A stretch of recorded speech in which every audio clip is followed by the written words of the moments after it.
Hello and welcome to Facet Nation, a gemmology podcast. I'm Simon, FGA DGA, because we're still doing that. And no, go on. Please. No. You cut off my intro, but by all means. And now it's your go to do that thing that we do now. Okay. Well, I'm Lucinda, FGA. Brilliant. And today's going to be, it's almost a sister episode to last week. Last week we were talking all things Corundum, and this week we're going to continue on that train because there's a lot to talk about.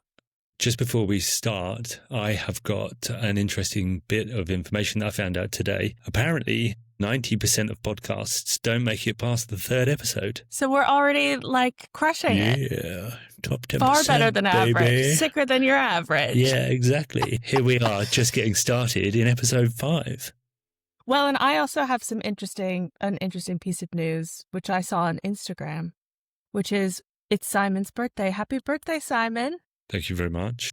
What did you get as your presents? Because they're pretty gemmology coded. Yeah, no, they were. I bought myself a spinel. I got a nice book about jewelry, and one of my presents is here. That is so beautiful. I'll describe it for the people in the back, Simon. So for people that can't see, I am currently drinking out of a Facet Nation branded mug that my wife kindly had made for me. So yeah, the merch all now exists. If you guys want some merch, drop us an email. Yeah, What's we can the work best that email? out. Probably enquiries@facetnation.co.uk. I think that one exists, yeah, so we can use that one. I think it does too. Or you could do simon@facetnation.co.uk and he'll be our merch mule. Facetnation@facetnation.co.uk is another one you can use too. So we've got all bases covered.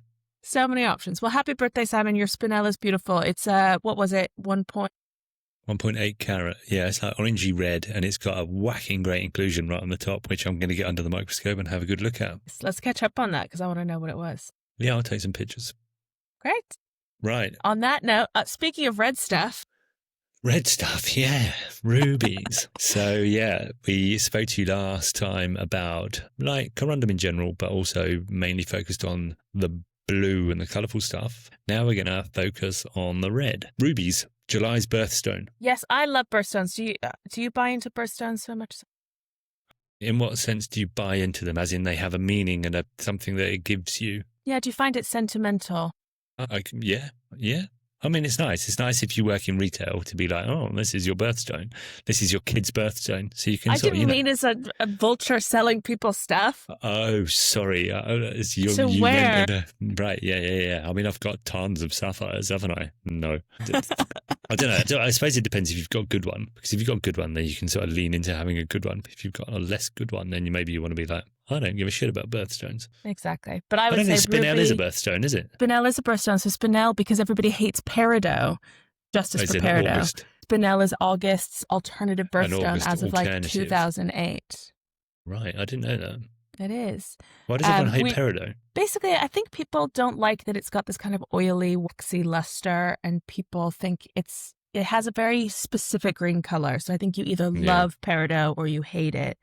Okay. And when you put a peridot next to an emerald, I'm like, fair enough. My birthstone is obviously emerald. But in some ways, having ruby as a birthstone is a blessing and a curse because rubies are beautiful, but they're also very expensive. And difficult to get hold of in any decent quality. Yeah, or size. But a lovely stone. One of the big three. Yeah, probably literally the big 3. But the popular girls at school. Exactly, the popular girls at school. I would say Ruby is like the star athlete. That's right. So even like the best popular kid at school type thing, like. Yeah. Whereas Emerald's like the star drama kid. Do you know what I mean? Like a little fragile.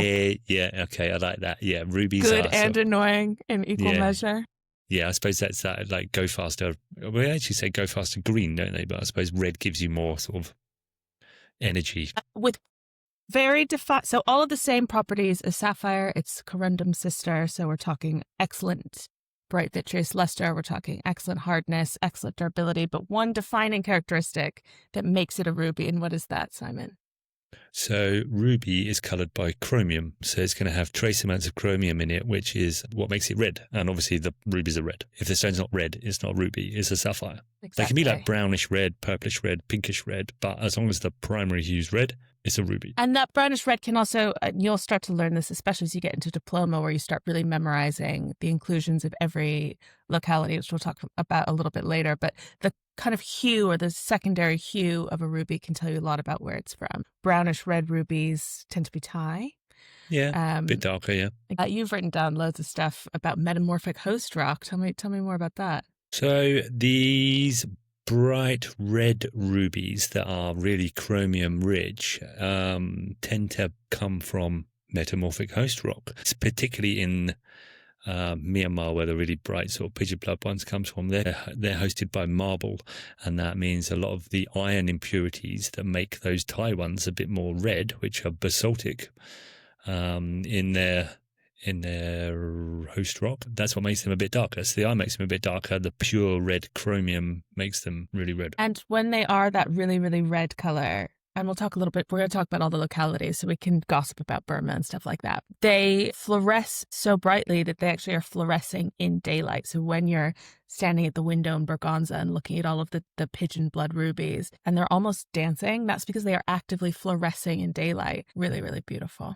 Yeah, literally emitting red light because of that high concentration of chromium and lack of iron. And we'll go into fluorescence and all of that in much more detail in later episodes. I'm sure there's a few episodes that we can talk about why rubies fluoresce like that. But I always think of it as like the electrons are having a little party because they're just so beautiful and happy to be alive. And so happy to be part of a ruby, which is exactly. Winning all pinnacle. the races. Yeah, exactly. Yeah. And rubies, like their sister sapphires, are trigonal, so one of the big three. Another big three, as I like to think of it. But they look very different in their crystal habit. So where the sapphire is like a barrel, like you might take to sea, a ruby almost looks like a step. It's like a tabular little... Like a hockey puck type thing, I suppose, but like a hexagonal outline hockey puck. And then they have, super squat with flat pinacoid opposing faces. So that's basically the top and bottom. Mm-hmm. So if you picture it, it's got 6 sides around the short side and then a flat side and a flat side. And like all stones, and one of the reasons that it's so interesting to look at crystals in the rough is because they have triangular raised growth marks on their flat faces. So you can see like triangle after triangle after triangle, and some of them will be mountains and some of them will go into the stone thing. They always tell you who they are. And one of the things that Craig told us was that triangles will neatly fit, if they're like equilateral triangles, will neatly fit into a hexagon. So you can tile a hexagon with triangles. It's called tiling the plane, apparently. You can tile a hexagon with triangles, but you can't tile a triangle with hexagons. They won't fit perfectly within. So if you're like puzzle pieces and you're trying to shoehorn these hexagons into a triangular outline, they wouldn't fit. There'd be gaps. But triangles can perfectly tessellate. That's a good word to use. Tessellate into a hexagonal outline. Oh, interesting. I remember that lecture and just thinking, am I ever going to use this? But I think about it a lot, actually, just in life. We have just used it. So we're using this knowledge all the time. Shout out to Craig. Once again. Yeah. So my favorite part of talking about rubies is talking about where rubies come from, because they have some very easy to remember localities because they're very famous localities, but also when in doubt, guess the big boys and you're probably going to be right. I found this Lego figure when I was deep cleaning and now he's my best friend apparently. It can go with the Lego crystals when they arrive. Exactly. Have you ordered them or they're just on pre-order? No, they're on pre-order. They're coming in October, but I've sort of asked someone to buy them for me for Christmas. So I might have to wait until January before we can start really displaying them in their glory. Full glory. Yeah. For those who don't know, I mean, Simon, this was in the group chat. I glanced at it, but I was on holiday. What is the Lego crystal? It's a Lego have basically done specimens. They've done a mineral collection, and it's like crystal habits of various minerals. I think there's like a tourmaline crystal, and then like some. There's definitely an amethyst, right? There's an amethyst. Oh, there's little lumpy pyrite cubes. Really cool, actually, to be fair. It's really cool. Yeah. I can't wait to build it and sort of put it up. Anyway, sorry, back to the case at hand. Yep. Localities. So as Simon mentioned, the most famous, the most expensive rubies are from Myanmar, parentheses Burma. Obviously, this was a British colonial history thing. So my mom's husband still calls it Burma. Is that Yes, it's kind of like calling Zimbabwe Rhodesia. Okay, fine. Yes. So Myanmar, beautiful country, lots of beautiful stones come out of there, but in particularly famous for their rubies. So these are the best rubies on earth, are from a place called Mogok. You actually are not allowed to visit Mogok. There's been a long history of exploitation of the miners there by first kind of the Burmese royalty, then the British, of course, and the French, and most recently military dictatorship after military dictatorship. So very few foreigners are allowed to go there. You can pay the Burmese army a few $100s and they'll take you on a guided tour of it. This is according to Helen Molesworth. Is that who we're referring to? Who has a great book that we both listened to in the run-up to our foundation, which I think really helps. Yeah, it's really good, actually. Precious, it's called. Yes, and it gives you lots of amazing context about single stones. So she has actually been to Mogok and seen it in action. Pigeon's blood refers to like this bright, perfect red. And this was the Burmese way to describe this particular shade of ruby. So this shade of ruby has been prized long before Burma was ever colonized. It makes you want to cut a pigeon open in some ways, doesn't it? Just to see what that looks like. Just see if it's accurate or not. I won't do that. I hasten to add. I'm not going to start massacring pigeons. But it is. Have you been to Berganza and just stood outside? I don't know. I feel like they get a bit. I feel like people in Hatton Garden get a bit funny about other people in Hatton Garden sort of gawping at their window. They're like, you're trying to sort of steal customers off them or something. So I may be just too far outside the loop, but the security guard definitely has clocked me. But they will describe like Pigeon's blood ruby. So if you are around Hatton or the jewelry district in Birmingham or the lanes in Brighton, it's worth going out and seeing what is kind of categorized as Pigeon's blood. It is incredibly beautiful. And like we just said, they're going to be the really chromium-rich ones with the marble deposits in Mogok, lack of iron, bright glowing fluorescence. They're also going to have like the rutile needles that you get in, that we've been talking about previously in other types of corundum, and then probably little crystals of various other minerals like spinels, apatite and garnet. The thing to say about Myanmar or Burmese rubies is that some people might be like, oh, I've got a Burmese ruby, so therefore it must be loads of money. There is actually another region in Myanmar called Mongshu, and these stones don't tend to have the same characteristics as the Mogok ones. They very frequently have a blue core, so the center of the stone will be blue, and there's ways of sort of treating them to alleviate this. But yeah, just the stone being from Burma or Myanmar doesn't necessarily mean it's like one of these elite stones, because there are other regions of Myanmar where the stones don't necessarily look quite as good. We'll talk about the treatment in a minute. Because the treatment that they undertake to transform these Mongshu rubies actually threw the whole industry into a complete freak out, because it made them at eye level impossible to discern from a Mogok ruby. So that you can get beautiful, is that me? No, I think it was outside mine. Yeah, someone's revving their way up the road. Bastards. So yes, but as Simon says, a blue core, which can be treated out, and we'll talk about that a little bit more later. Next on the docket, where are we flying to next? So you've already mentioned them a bit. Thailand, they're these darker, brownish red stones, basaltic in origin. Lots of iron getting involved, so that's making them a bit darker. Probably no fluorescence, really. You can still look really, really nice looking ones. I've got a lovely no heat Thai ruby in my window, and it's really pretty special. I think some people's perception of what a good quality, well, I don't know if we've talked about this before, perception of a good quality ruby has sort of shifted a little bit, because you don't see these bright red ones, and often a lot of the material that you see is a bit darker. People have convinced themselves, or I mean, maybe they do. Maybe they do actually like these sort of darker, moodier reds. And I think it's, as we were discussing with party-colored sapphires and Montana sapphires, when something is so unaffordable, you start to look at it really critically. So I know a lot of like cashmere sapphires. Or even if you can't see it, for example. Exactly, you've never seen it. You can't actually tell what it looks like because you can't see it. They don't exist. And looking at pictures of them doesn't really do them justice. Exactly. So finding the beauty in quote-unquote less desirable stones, I think, is a natural human reaction. I think we're going to see it more and more as...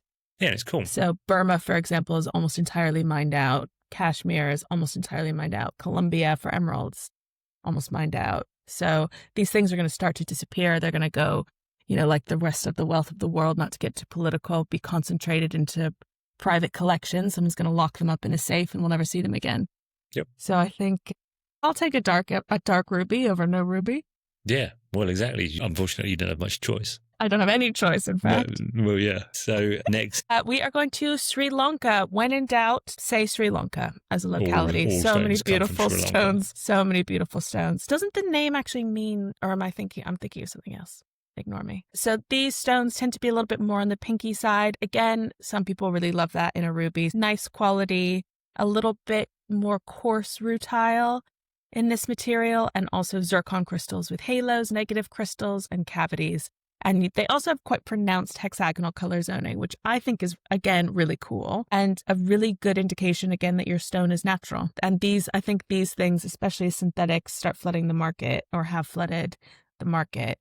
These indications of something being natural are really nice. I really like negative crystals, actually. I think it's kind of cool that, you can get that outline of its crystal form, but with a vacant hole in the middle. So I like it when you sort of see negative crystals in stones, because I think it's kind of nuts that it's kind of growing around its crystal form rather than actually forming its crystal form. It's actually mental. But I feel the same. I mean, I've got a rutilated quartz necklace here, and I'm just like, how did you guys hang out? This is so nice that you guys are hanging out together. There's so many cool things once you start getting into gemmology and crystallography to discover. I would totally agree, especially when That's you've got a probably why microscope. we're here doing the podcast Yeah. about it. Next locality. I actually really like this locality. Simon and I listened to a great... Were you there actually, Simon?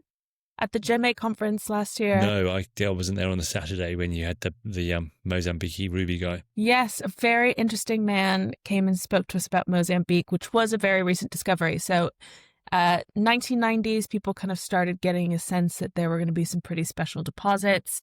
But into the 2000s, proper mining began. So most color gemstone deposits, it kind of started with local people, local finds, and then all the big boys moved in and ruined everything. But they did save the ruby market because, as we mentioned, all the other big localities, many of them are just mined out. So you're looking at a similar quality to stones from Myanmar, metamorphic deposits, and the potential is really good. So definitely one to keep an eye on. And if you're shopping, I would say for a ruby in London now, Mozambique is a good locality to start looking at. Yeah, I've got a really nice unheated one of those in the window too. And it really has got a pretty solid colour. It's lovely. And it's only growing. So one to keep an eye on as well. Yeah, definitely. Last but not least. I suppose, Tanzania, which is my favourite place for gemstones. Rubies in Tanzania tend to be found in green chrome zoisite. Now, zoisite is the daddy of tanzanite, and it comes in a green variety too. And you might have seen they make beads out of ruby and zoisite, and it's kind of like greeny whitey beads with kind of little veins of red in it. I think they're really nice. If you get really nice quality ones, they look really cool. I'd quite like a bracelet really cool. made out of. Or even if you're a specimen collector, you can get some really cool specimens of it. I think it's just one of those, you can very clearly see each stone being itself, and yet they're together. They're quite really distinctly cool. separate from one another within the the whole. And not too expensive, right? No, I suppose if you've got the best example of everything, it sort of becomes expensive. But yeah, you can pick up ruby and zoisite for fairly small amounts, I think. Yeah, so one to look into if you're interested in more unusual stuff. All right, let's talk about testing, everybody's favorite. So primarily the tests for ruby are more or less the same as sapphire. So you've got your RI. And what's the RI, Lucinda? The RI is 1.76 to 1.78 with a birefringence of 0.008 to 0.009. This is all in the course notes. You can look it up. And but we really, must really remember this. Remember it. But these are, as we said with sapphire, it actually is so distinctive because visually you're going to be looking at it. It's red. Is it a spinel, a garnet, or a ruby? Get them on the refractometer. If you've got two lines around the right spot, you're basically looking at a ruby. Yeah. Because or if you've only got one line, then you know it's not a spinel or a garnet. So we can you rule know out that those it things. is a spinel or a garnet. One Yeah, line. sorry, it is a spinel or a garnet. Yes. Are Because optically isotropic berbers. they're mostly the things that you're going to get in a similar color. You can get spinels that are massively chromium rich that look pretty similar to rubies. In fact, historically, a lot of rubies, historical famous rubies, have been mistaken as rubies and they're actually spinels. Yes, this was my famous ruby. Simon asked me, do you have a famous ruby? And all my research went out of my head, but I do. It's the Black Prince's ruby, which is a massive ruby which is set into the crown jewels in England, except it's not a ruby, it's a red spinel. Yeah, and everyone just thought it was a ruby forever. Yeah, and when we get to spinel, we'll talk about it's called the Great Deceiver, but it's mostly because we didn't have the right tests to look into it. So people saw spinels and they're like, oh, it's a sapphire, it's a ruby, it's a diamond, no, it's a spinel. Let it be itself. When you see they call them Jedi spinels, don't they? So you get really chromium rich spinels that they call the Jedi ones, and then you get cobalt ones that are the blue. So you get the light and the dark side of the Jedi. I mean, I'm so adding the spinel wave right now, but that's not why we're here. We're here to talk about rubies. Sorry. And just a quick note before we move on, as we're talking about isotropic, anisotropic, ruby versus spinel, pop them on the polariscope. This will give you a quick way to separate those two, because garnet and spinel, as we know, will stay dark through 360 unless they've got strain. Yeah. And then a corundum should go a nice, clear, light to dark 4 times. Yep.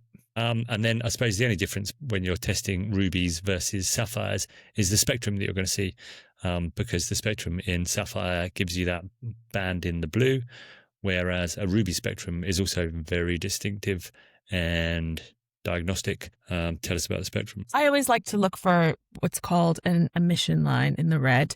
This is where it lights up. So rather than a dark spot where the color is being absorbed, it's kind of showing off the red. This is because of fluorescence. Not every ruby will have them, but if you do see one, you're in a pretty good place to think that this is a ruby. What you will see is a wide band across the green and yellow, and 2 lines in the blue, and then 2 lines in the red. Again, maybe an emission line. So when you've got like a whole color being absorbed, you can refer to that as general absorption. So you'd say like general absorption of the green, because it's pretty much absorbing all of the green. So exactly. In terms of reporting these things, you can literally say general absorption of the green, which means there's a whacking great wide band right in the middle of the spectrum covering the green. Also, hot tip, this is less useful if you're doing your foundation, but if you're doing your diploma, all of this will be in your handbook. So you can literally go to your handbook when you're reporting and copy cross-check, copy what they've written, so that you know that you're picking up all of those dastardly marks. All right, let's talk about treatment. So we've been dancing around it, but this is, 98% of corundum on the market is treated. Tell us about that treatment, Simon. So the treatment is pretty much to improve the color or to dissolve away that rutile. So they're the 2 things that you're trying to sort of achieve there. There's a type of corundum, I suppose, called Gouda, and it looks like this yellowish translucent lump. It's quite sort of, like a corundum crystal shaped bit of earwax, I suppose. It's quite ugly, and it's literally just because it's full of rutile inclusions. But when you heat that up, it's actually wild the difference it can make, because rutile is actually titanium dioxide, so that when you heat it up and melt it, it melts back into the lattice, which then has a little play around, because obviously titanium is part of the colouring element that causes blue in sapphires. So the titanium that diffuses back in, interacts with the iron, enhances the blue colour, charge transfer, all of this. We'll talk about it in more depth. Yes, but it is. So if a corundum is being treated, it's for the rutile or it's for the colour. Really easy to remember, but you do have to actually memorize all of the treatments that we're about to tell you, including the temperatures. Unfortunately, I'm sorry, I had to do it. Flashcards were very helpful for this. Yeah, did it come up on our exam? I feel like it did. I feel like they pepper in little bits of it, doesn't it? So you can't just sort of rely on knowing some of it. You kind of just have to commit to knowing all of it. So, and don't worry, it flees your brain so fast. Yeah. So let's take you through the methods of. This is more or less the methods of heat treatment and what they cause and the temperatures associated with it. So corundum has a melting point of circa 2054 degrees Celsius. I keep looking this up to check I'm right, and I keep seeing different numbers. I think it's at 2040. Some people say I'm sticking with 2054. That's my corundum melting point. If That's what you've decided. If it's wrong, then I don't give a shit. Because is it in the course notes? No, I told you it says like circa 2000. Nobody's willing to commit to a number until now. I'm committing to a number. 2054. Simon has spoken. The melting point of corundum is 2054. Yeah, even if it's not, I don't care. It's near enough. So one thing you will notice is that all of these treatments take place under that, because obviously if you were heating corundum to higher than that, it would just melt and be useless. So the first one, you are removing silk rutile. Here's what you're going to do. There's a couple of important things to remember about this. The first is the heat range. So that is 1600 to 1900 degrees Celsius. And the second is you have to cool it rapidly. If it cools slowly, the rutile will exsolve and comes back, which makes it ugly. As Simon has just mentioned. Removal, 1600 to 1900, cool rapidly. Yeah, I didn't know what exsolve meant until I started doing this course, but it's the opposite of dissolve. Never heard of it before. Now we are science babies. Yeah, exactly. So on the flip side to that, if you wanted to develop rutile or develop silk in a stone, and you might think, why would you want to do that? Well, I'll tell you why you might want to do that, because the rutile crystals is what causes asterism. So if you wanted to create a star effect in your stone, then you're going to heat it up to about 1100 to 1400 degrees for between 1 and 14 days in a titanium-rich environment, and that titanium is going to exsolve into rutile. And Simon has just mentioned the environment being crucial when developing silk. The same is true when you're talking about the color. So we're going to talk about ways to develop the blue color and then ways to remove the blue color. And the temperature will change slightly, but the thing that matters the most is where you're doing it. So if you want to develop blue color, make something darker, richer blue, you are heating it to 1600 to 1900 degrees in a reducing atmosphere. So a reducing atmosphere is one where there is no oxygen present. And this allows the valency state of the iron to change. Simon has a crazy way of remembering this. It has to do with cats. So I'm going to let him talk about that. So it changes the valency state. Because I just memorized it. Just the valency state of the cations. Now, a cation is a positively charged atom. And you remember that a cation is positively charged because instead of saying positively charged, you say positively charged because cats have paws. Write us in and let us know if this is useful for you, because I find this even more confusing. But Why keep going. Keep going. Cats have paws. Positive. A cation is positive. Anyway, these positively charged atoms, these cations, meow, go from Fe2 plus to Fe plus to Fe2 plus, and that's what enhances the blue color. Now, for context, negatively charged atoms are known as anions. I don't have an animal-related way of remembering that. It's just the opposite. So anions and cations, basically. You need to cool these slowly as well. And so in an oxidizing atmosphere, is that right? No, a reducing atmosphere, 16 to 1900s, back to what we're actually talking about. I'm digressing. And one way, so to remove the blue color, so if you've got something really dark and inky, if you've got a Mongsu ruby and you want to take out the blue core, or if you have a blue component from greens and purples, but you want yellow and red, you would almost do the opposite. So you would heat your sapphire 800 to 1900 in an oxidizing environment. So that is an environment with oxygen. So the way that I like to remember it is when you develop, you reduce, and when you remove, you oxidize. Okay. I don't know if that is actually helpful, but there's an interplay between like growth and removal there that I found helpful when I was memorizing it. So if you remember oil rig, so this is how I remembered it. Oil rig, oxidizing is loss. Reducing is gain, and this refers to the electrons surrounding the ions. So if you're oxidizing, you're losing an electron, i.e. making the overall charge of the atom more positive, so if you lose one electron, it's going up one. And if you're in a reducing atmosphere, you're gaining an electron, therefore making the positive charge higher and losing, and the numbers going down, basically. Yeah. And so all of this we'll talk about in one of our many causes of color episodes and one of our many treatment episodes where we can talk about it very specifically. There is a lot to remember, and there are others in the course notes. Simon, do you think that people need to try and learn every treatment, or do you think that these are probably the key ones? I think if you're going to get a question in the exam, it's going to be like, name some treatments that change the color of sapphire. So if you've got 2 or 3 locked down, and then maybe you're sort of semi-sure about another 1 or 2, often in the diploma I found they asked you for 4 examples of things, which I think was a bit bustardy, because like 3 seems to be the most normal number, but chucking in a 4th one just makes your fucking head spin. Yeah. I even found this with like inclusions based on locality. I was trying to memorize 3, and even that, like trying to get that 4th one in, just my brain would pop.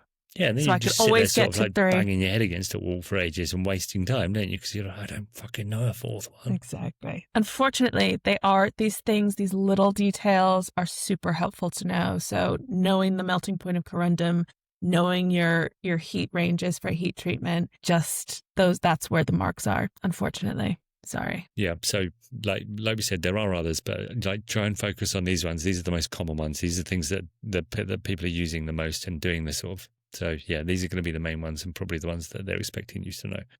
Exactly.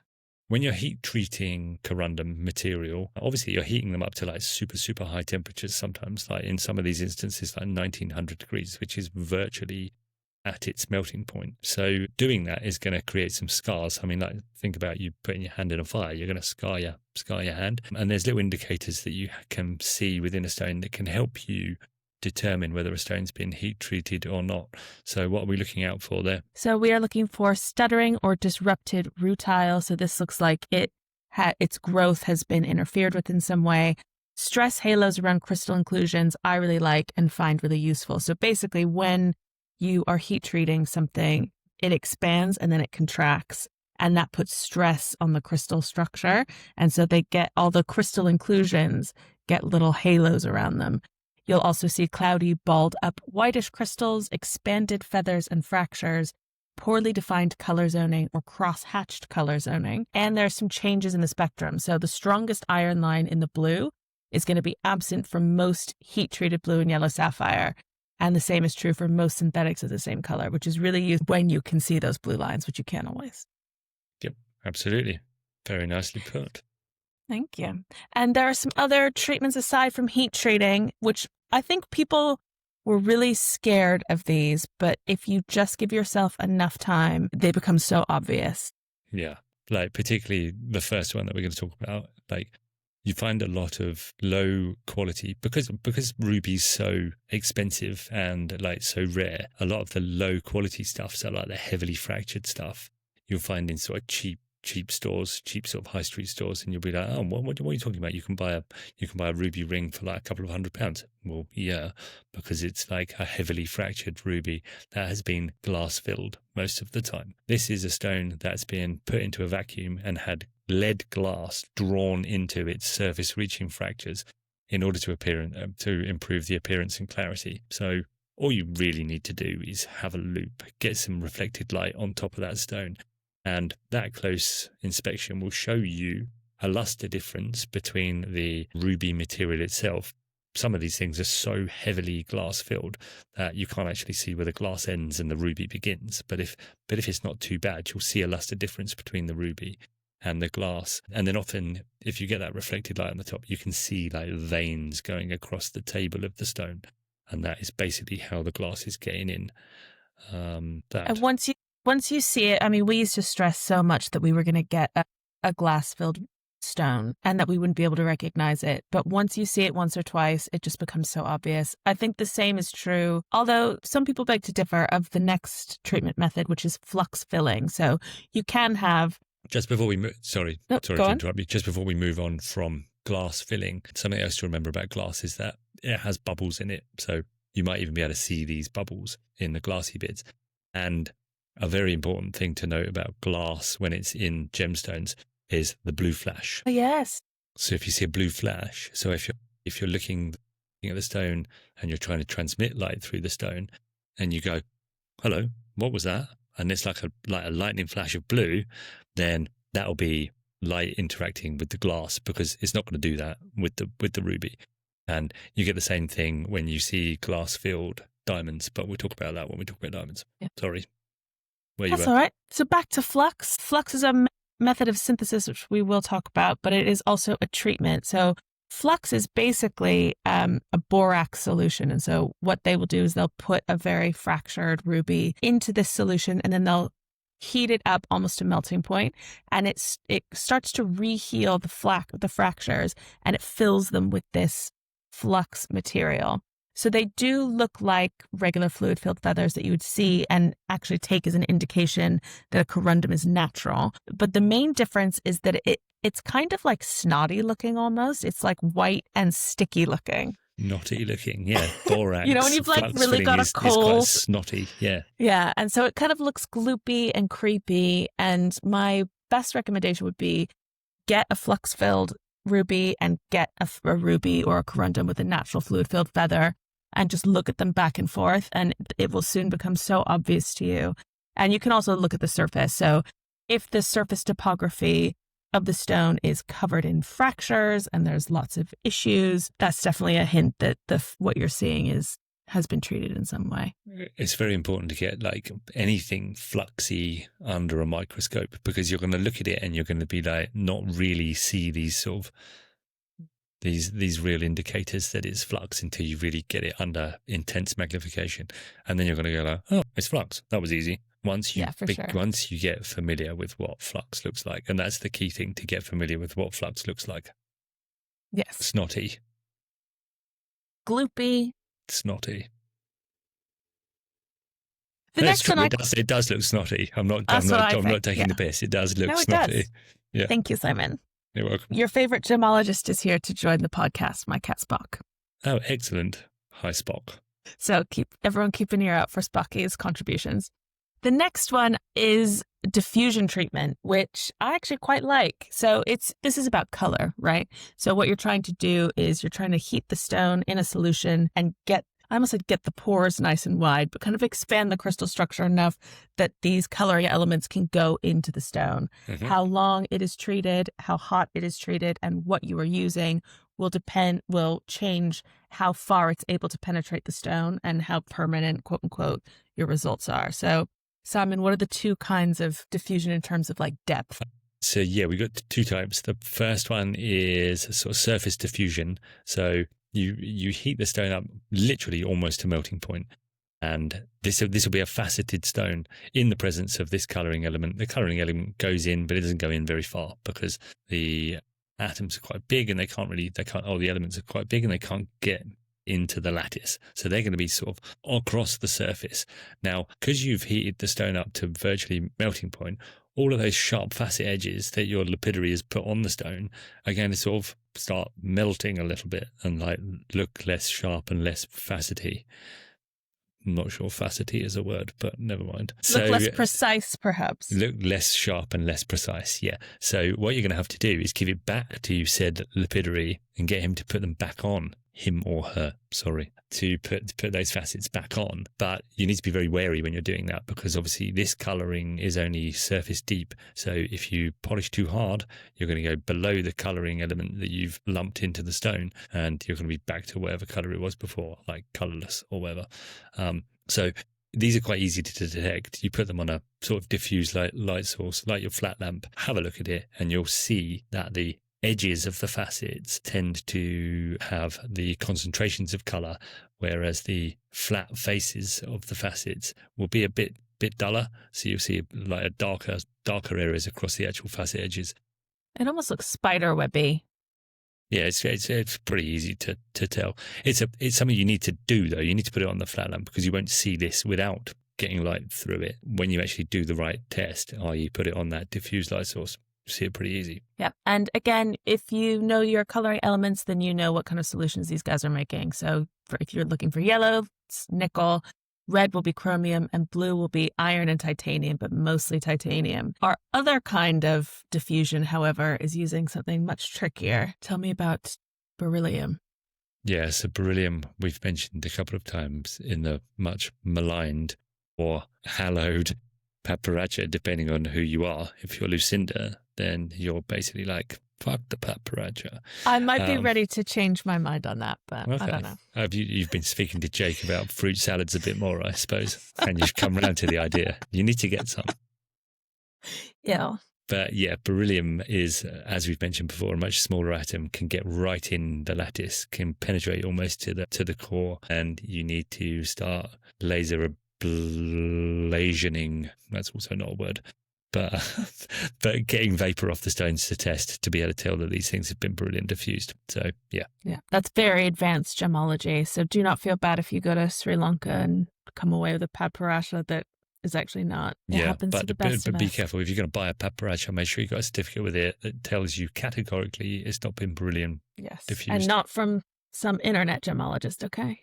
No, stay off the Reddit with the papyrachas. We see so many sad things on the gemmology Reddit. So many people with their fake certs. Anyway, so that covers treatments. Now let's talk about how we make these some synthetic versions of these beautiful stones, which you will have seen on the market. I mean, they're very cheap. To me, they look very different, though. They look very different, just because they just look too good, don't they? Yeah. Tell us what a synthetic gemstone is. So a synthetic gemstone. Go into how we make them. Indeed. And don't worry, guys, we'll have so many episodes on this. Yes, I'm sure. But at its core, a synthetic is a man-made version of a material that exists in nature. So you create aluminum oxide, you are creating something that exists in nature in the same form, except you've made it instead of tens of thousands of years under the earth. And there are some fakes or like not quite synthetics or quote unquote synthetic opal because it's not quite the same. But for corundum, rest assured, it is aluminum oxide plus titanium and iron or chromium or whatever. So a true synthetic in this case. And there's a few ways to make them, and each of them has its own tell, which by the time you get to your FGA, you'll be like, yes, queen, easy. Absolutely. And we will talk about all of these methods in much greater detail when we do an episode about synthetics. So just quickly, if you want the course notes definition of a synthetic gemstone, it would say it's one that's artificial, man-made, but has a natural counterpart with the same chemical, physical, and optical properties. It's a non-natural version of something else, which Lucinda just said. But if we want to get the dictionary, the course notes definition down, which you do, then that's the sort of shit you need to be writing. Yep. So take us through method one, the most common one. So method one is Vernai Flame Fusion, VFF. This has been around for much longer than you might think. So you might be getting antique jewelry thinking that there's no way it could be a synthetic stone. You would be wrong. VFF is super low cost and super fast. So you can make really pure stones with excellent clarity and color because you're just putting exactly what you want in there. So you've got aluminum, you've got oxygen, you've got chromium, you've got the most beautiful ruby you've ever seen. It's a melt method. We'll talk about that. I think we'll probably do each of these as individual episodes because how they were created and kind of the drama they've created is also interesting. And a bit of history behind them. Yeah, okay. Exactly. Cool. And you also do need to be able to draw all of these mechanisms and talk about temperature and melting point, kind of things like that. But in general, VFF will look lovely. They make what's called boules. So basically the feed powder melts and makes little bullet-shaped balls that they can then cut and facet any way that they want. So as Simon has written here, it will look alarmingly good, but it will have excellent color, excellent clarity, and just be a little bit too good to be true is how Craig has described a VFF. Yeah. For example, if you see a bright red fluorescent, glowing, clean corundum material that is cut in a marquise shape and it's 4 carat, you'll be like, what the fuck was someone thinking cutting that amazing stone into this canoe? You can pretty much bet your last quid that is synthetic because you'd have to be out of your frigging mind to do that. I think it also goes for, people will be like, oh, my huge ruby, brightly fluorescing, but it's set in like 925 silver. It's set in 9 karat gold. Like that girl is probably not real, my friend, and I'm sorry to tell you that. Right. Also, so there's ways of identifying these, not only just because they look really good. There's actually ways of identifying, which would tell you about. Have I written some notes about how to do that? You have, but first you've talked about synthetic alexandrite, which threw me a little bit, so I was going to leave that one to you. Oh, okay. Yeah. So synthetic alexandrite is not really a synthetic alexandrite. We're talking like synthetic color change sapphire here. And it's sort of like the most common alexandrite mimicker on the market that isn't natural. The colors are slightly different to alexandrite, so they're going to color change from purplish red in incandescent light to bluish gray and greenish, bluish gray to greenish in daylight, whereas an alexandrite is basically red and green. And one of the ways of identifying this synthetic color change sapphire is a line at 475 spectroscope. Yes, it has its own whole spectrum that you will have to memorize, but it's worth it. And again, like we say, test the color change as you're sneakily testing the rest of the stone. And again, if it just looks really good, even though it's the wrong colors, and it's huge, like if stuff looks too good, then think of where you are. Like some sort of just think of the environment that you're in. Because if this alexandrite were real, or this ruby were real, then whoever's handed it to you has got something extremely special. Like, are they sweating buckets that you've got it? Are they like digging it out of a vault that's got like just think about the environment you're in and the sort of thing that you've been handed. Yeah. Well, it's like, Simon's mom, as we know, is always on the hunt for auction big wins, and they do happen. But I think in this day and age, even, your miner in Myanmar on the side of the road, like people know what they have. Mm-hmm. People know what they have. So, just be wary. But if you are wanting to check, the silver bullet for VFF stones is what's called curved color zoning. So basically, if you think about what's happening as the stone is being formed, the powder is going into the flame, it's melting, and then it's re-solidifying. And it does that in kind of gloopy layers. And so it's building up and building up and building up with very slight variations, which you can actually see if you put the stone on a flat lamp. Put it on a flat lamp, get it right up to your eye. Sometimes you can only see it in certain directions. It's definitely easier to see with darker stones, so your blues, your reds. You might struggle with yellows. Once you see that, you know exactly where you are. Yep. Exactly that. Another thing to note is you might see little gas bubbles. Again, down to the way it's formed. That's less likely, because the stuff that you're going to see is mostly going to be the best stuff that you can find. Because if it's not very good, just chuck it away because it's cheap and low cost. Something else to do, particularly with the chromium, like the red ones, is UV, CCF, bright red, alarm bells. Ever. And these are very fun stones to test because you're getting like crazy over the top responses to all of your instruments. And so if you're getting like an amazing emission line in the spectroscope, if you're getting crazy UV, if you're getting the most perfect spectrum you've ever seen, the better a spectrum is, really, the bigger the red flag for me these days. 100%. Yep. Natural stones don't care enough about you to do what you want. Okay. Absolutely not. No, they don't.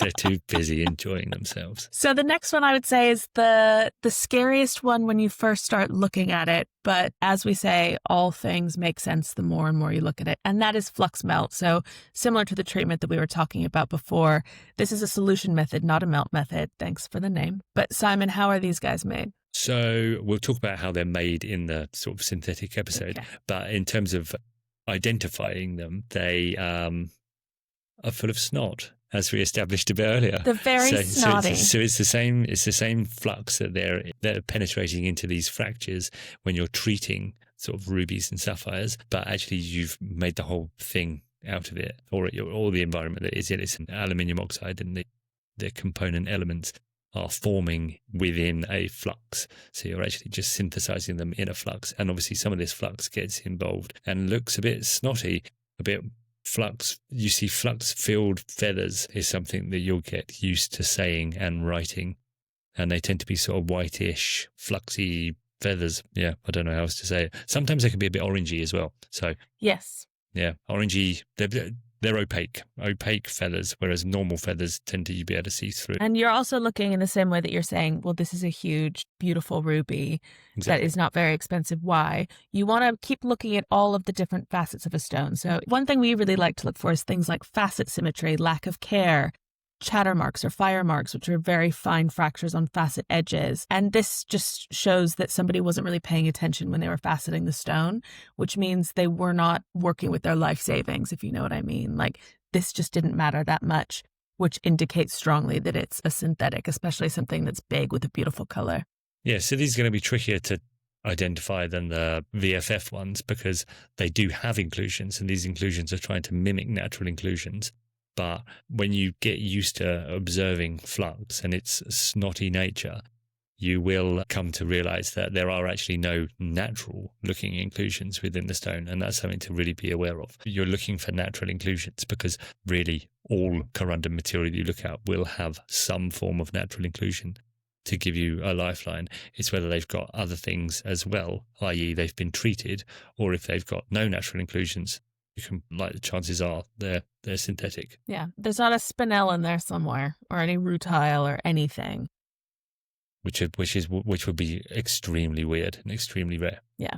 And the last method that we're going to touch on today is hydrothermal. This one actually is a solution method as well, which makes sense. I always think about this one mostly in terms of emeralds. When we talk about emeralds, we'll really talk about hydrothermal. Yep. But you can see them here too. Simon, what should we be looking for? So you're looking for heat haze, which is sort of structural chevron-like growth patterns. Once you get familiar with heat haze, you'll know what heat haze looks like. It can be quite hard to find it sometimes. I tend to find it easiest under a microscope. I'm a big microphone stan. You really are. I prefer the loop myself, but I'm a little type B. That's what I'm learning about myself. That's fair enough. Yep. Other melt methods are crystal pulling. The Czochralski crystal pulling method. And the zone melt method. So again, we'll cover this in many episodes to come individually and as groups that make them a lot easier to remember. And they basically produce a material that's extremely pure with no indicators at all, but usually, thankfully, for industrial purposes. So one thing to never forget, #never forget, there's lots of uses for all of these materials outside of jewelry and gemstones. So yeah, like sapphire crystals on watches and things like that. That's synthetic. That's synthetic corundum. So your watch glasses, that are scratch resistant corundum. Even the little jewels that they use to balance the moving parts in the back of Swiss watches, that's synthetic corundum too. Rubies and sapphires. Yeah. It's fascinating the other stuff that they use these things for. I think that there's this. I don't know if I want to go on this rant. There's this rhetoric of like quote unquote real and quote unquote not real, but synthetic is not necessarily bad. And somebody said, this is in the context of diamonds, but actually, because I love colored gemstones, I think about it a lot in this context too, which is if you're buying something that you want to pass down generation to generation, get a natural stone. But if you just want something big and beautiful and fun, go synthetic.